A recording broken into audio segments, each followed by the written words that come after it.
dia mbola ampitombona amintsika tsirairay avy eny ny fahasoavana ny fiadanana avy amin'Andriamanitra ray Jesosy Kristy Tompo. Asana mety manaitra anao ry havana malala hoe ao anatin'ny fihiboana ianao no asaina mihavana, nefa ny fitenenantsika Malagasy dia ny hoe izay mahavangivangy dia kavana. Loha hevitritsika FJKM tokoa amin'izao volana Jona izao mihavana amin'ny Tompo. Tanterakitsika ve izany ahafahantsika koa mihavana amin'ny hafa. Andeha raha ifantohantsika kokoa ny Levitikosy 7:20 ny 9:40 ka hatramin'ny 8:20 izay hitarika antsika ho amin'ny lalam-piarahamonina sy ny fifandraisana amin'ny namana mba hahafahanao mijoro ho tena kristianina, hahavana ho tena kristianina, ho vavolombelon'ny fihavanana amin'izay rehetra atao. Ho zaraintsika roa izany ry havana malala. Voalohany dia hoe arovy ny firindram-piainam-piarahamonina izay omeny Tompo anao. Izany hoe ilay sosialy mihitsy ny tian'Andriamanitra ho arovantsika mba hahafahantsika ho vavolombelona. Ary ny faharoa, aoka tsy ho tofoka amin'ny namanao ianao na dia mety mandreraka ary izy ireny amin'izao andron'ny fihiboana izao. Satria ho hitanao tsara ny fampiarana azy fa rehefa tsy mihiboka ange dia mba mifandefa mesazy, mifandefa Facebook dia aoka tsy ho tofoka amin'ny namanao ianao. Dia ho jerentsika voalohany ary havana mala hoe Luka 7:20 arovy ny firindram-piainam-piarahamonina misy anao. Izao ny tenin'Andriamanitra amin'izany hoe aza mandehandeha manaratsy eo amin'ny firenenao, aza mitsangana handatsaka ny ranony namanao, izao no Jehova. Atao référence foana aloha zany a Jehova, référence amin'izay zavatra rehetra atao. Inona ary no lalan'Andriamanitra amin'izany hoe aza mandehandeha manaratsy eo amin'ny firenenao izany? Ialana ny fitenenan-dratsy ny hafa. Ialana koa izay mety heritreritra ho fandatsahanaina, izay mety mpahazo antsika. Rehefa misy olona tsy azo azontsika dia mahavita mihitsy ary tsika miteny hoe tsy alova ino faty any, ino manakanakana ny ahafahako mandroso. Aprisiana filaminana eo amin'ny fiarahamonina, araisy mihitsy hoe hita ny Jehova foana izay rehetra ataoko. Hita ny Jehova daholo izay rehetra ataoko. Averiko izany le hoe référence Jehova foana, ka ialana ny fitenenan-dratsy, ialana izay tsy mety mampilamina fiarahamonina. Amafisy marika 7:17 zany ry havana malala. Raha ny tananao no maninona manafotoana anao dia ahoana? Tapaho izy. Tsara ho anao ny hiditra kile maina aiza any amin'ny fiainana no ny manana tanana roa nefa arina any amin'ny elo, dia any amin'ny afo tsy azo vonoana, any ny kakany tsy maty ary ny afo tsy vonoana. Io ry havana malala moa dia fanondroana hoe ohatr'izany any amin'ny afo be, mbola misy kakana ary mbola misy afo mandoro, fa ianao tafita any amin'ny lanitra tsy tafiditry ny kankana any ary tsisy afo andoro anao satria Andriamanitra ny fahazavana izay mampafana sy mampahazava anao. Raha nitongotra amin'ny manafotoana anao, tapaho izy, fa tsara anao niditra mandringa any amin'ny fiainana no ny manana tongotra roa nefa arina any amin'ny elo, any amin'ny afo tsy azo vonoana. Ary raha masonao ny manafotoana anao, esory aly izy, fa tsara ho anao niditra tokamaso any amin'ny fanjakan'Andriamanitra no ny manana maso roa nefa arina any amin'ny elo, ny kakany tsy maty ary ny afo tsy vonoana. Inona dikan'izany? Ny notonon'ny eto ry havana malala dia ireo taovan-tena fampiasantsika fa atsika mandehandeha tanana tongotra maso. Ny tenin'Andriamanitra nefa milazantsika aza mandehandeha manaratsy eo amin'ny firenenao. Ampiasao mahatanana ny tongotra ary amin'ny maso, ahafahanao mijoro vavolombelona, ka na mandehandeha ary ianao a tsy hanao sain-dratsy ampiasan'izy ireo.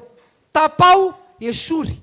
Ny dikan'izany dia hoe mangatao ho tefen'ny Tompo ho arovany manokana mba tsy hanota. Ataovy vavaka eo aminao ara, arovy ty tongotra ty tsy fosafosa olona satria matetika mandehandeha.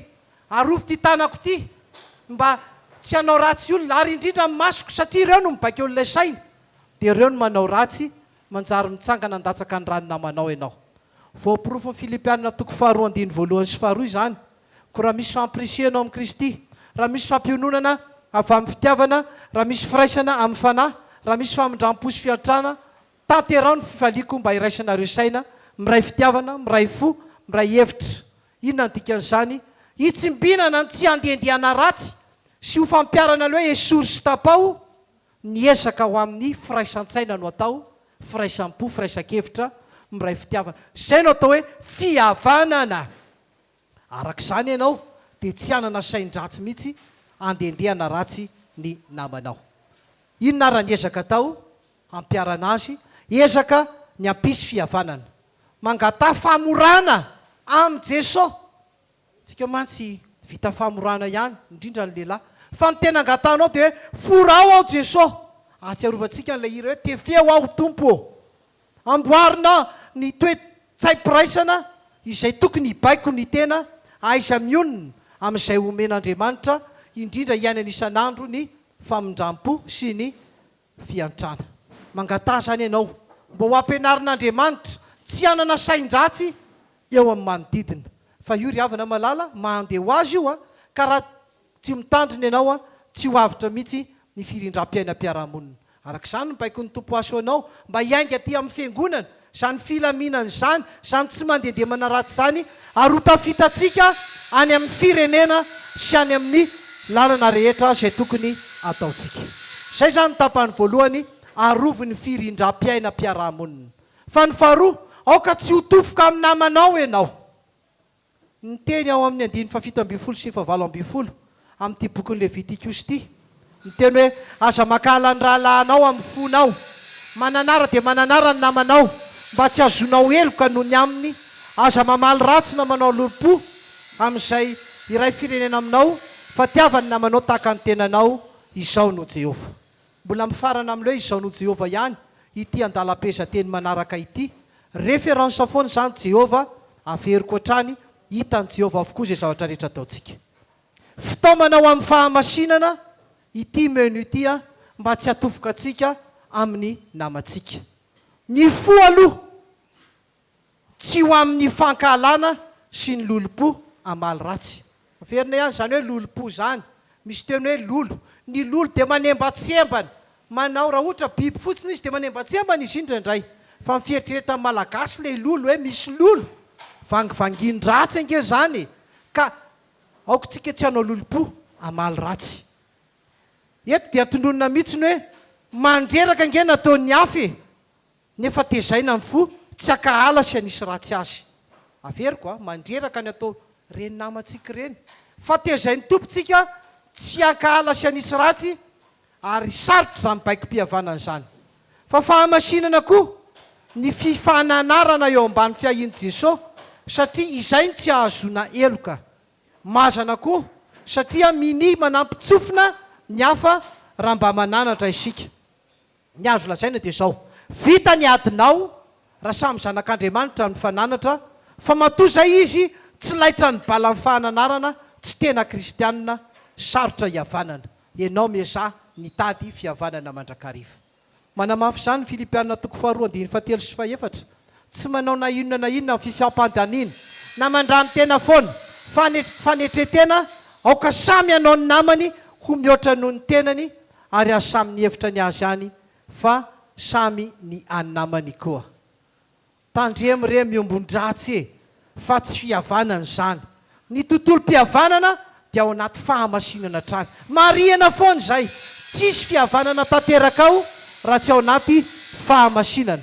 Ka tsy hatofoka anao amin'ny fifampitsimbiana-pihavanana, zay natonga an' Jesosy hibedy mpianatra miady izay lehibe amin'izy ireo. Zay mantsy nampiady hevitra be azy ireo, ka nahatonga an' Jesosy nanontany dia nanaova ny fanoharana mihitsy hoe meteza ho tahaka n'ity zaza ity, ny amin'ny hafahanao tena mifandray, ary izay te lehibe aminareo no aoka anao ny fanompona lehibe indrindra.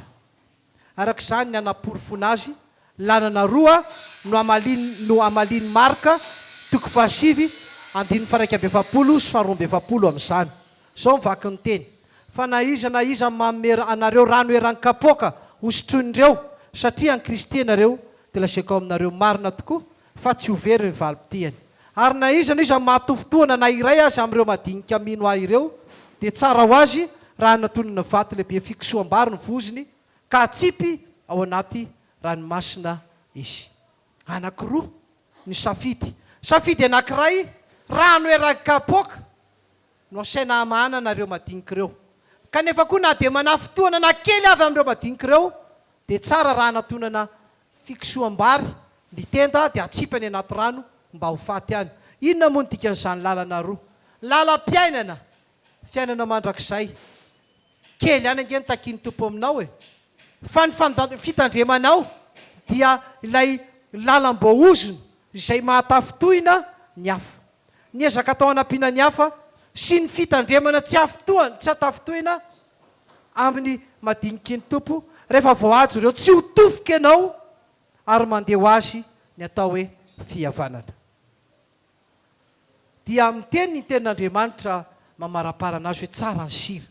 Fa raha tonga matsatso izy, inona no entinareo mampidi ny tsirony ary aoka hisira ao anatinareo ka mihavana tsara ianareo.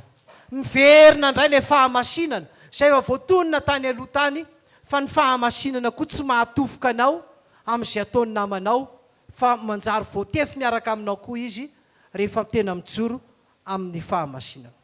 Ry havana malala, tsy maintsy atrehana ny fiainana. Misy olona tena tsotra, fa misy olona manahirana, fa na inona antony alaviro ny makahala ny hafa.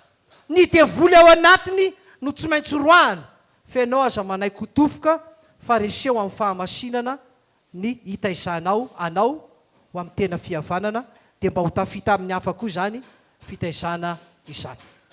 Tarihan'i Jesosy ary isika ho amin'ny fanetretena, tsy hanavakavaka ireo izay mandray azy ho modely, tsy misy petipetina amin'ny toetra na amin'ny fiteny na amin'ny fihetsika hiavana amin'ny hafa, fa izany no mitondra antsika ho amin'ny fiainana mandrakizay.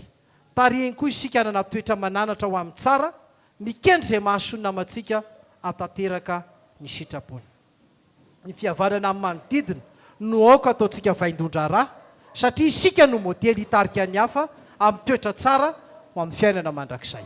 Koa arovy ry kristianina ny firindram-piaina-piarahamonina hitao manotompo anao, ary aoka ianao tsy ho tofoka fa hanano ny fahamasinana andresenao izany mety mahatofoka anao izany, ary hijoroanao vavolombelona hiavana amin'ny hafa, ny dikan'izany dia mihavana amin'ny tompo Andriamanitra.